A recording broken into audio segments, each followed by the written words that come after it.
Hello po, ito po yung anak ko at yung isa naman ay nahuli sa papuntang school kasi nauna na yung kuya niya kasi matagal kasi itong batang to. Ito naman po yung mother-in-law ko, pinapakain ko. And then, may tanong siya sa akin. Nag-i-English na si mother-in-law ko.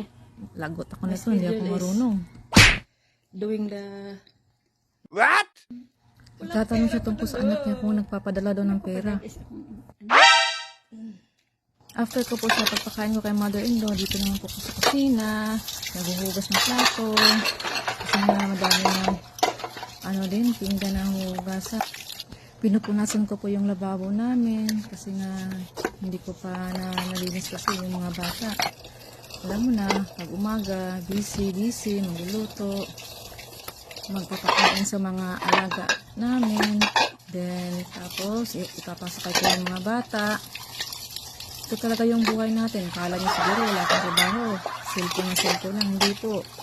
Marami po akong gawain sa bahay. All around po ito. Kala nyo. Ayos. Tingnan nyo naman yung ginagawa ko. Ay sana ako nakapunta. Linis dito. Tapos dito na naman ako sa higaan. Nagliligpit. Tinutupi yung mga kumot. wow. Ina-arrange ko din po yung nilagay sa mga bata sa bintana. Pagtingin ko sa bahan, nahilo na ako.